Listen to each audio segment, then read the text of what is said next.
যখন স্ট্রেঞ্জার থিংসের নতুন সিজন নিয়ে উত্তাল, ঠিক তখনই ফ্যানদের মাঝে জন্ম নিল এক নতুন বিতর্কের। শেষ পর্বের স্ক্রিপ্ট লিখতে কৃত্রিম বুদ্ধিমত্তা এআই ব্যবহার করা হয়েছে, এমনটাই অভিযোগ উঠে নির্মাতাদের বিরুদ্ধে।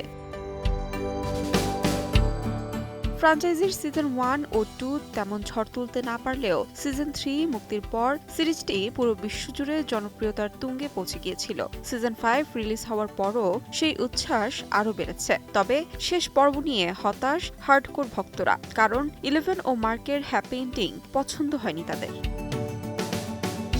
শেষ পর্বের স্ক্রিপ্ট লেখার সময় ডাফার ব্রাদার্স কৃত্রিম বুদ্ধিমত্তা ব্যবহার করেছিলেন এমনটাই ধারণা ভক্তদের, কারণ the making of Stranger Things 5-এ দেখা যায় ম্যাট ও রোজ ডাফারের ল্যাপটপে চ্যাটজিটিপি খোলা, পাশাপাশি রেডডিট ও গুগল ডকও উন্মুক্ত।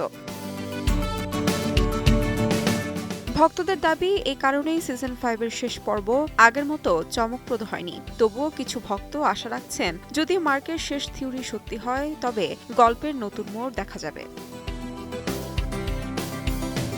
এদিকে স্ক্রিপ্ট রাইটিংয়ের এআই ব্যবহারের জল্পনা আলোড়ন তৈরি করলেও সবচেয়ে বড় প্রশ্ন, ডাফার ব্রাদার কি স্ট্রেঞ্জার থিংসের পরবর্তী সিকুয়েল আনবেন? তারই অপেক্ষায় স্ট্রেঞ্জার থিংস ভক্তরা। তাহমিনা তন্নি, সময় সংবাদ।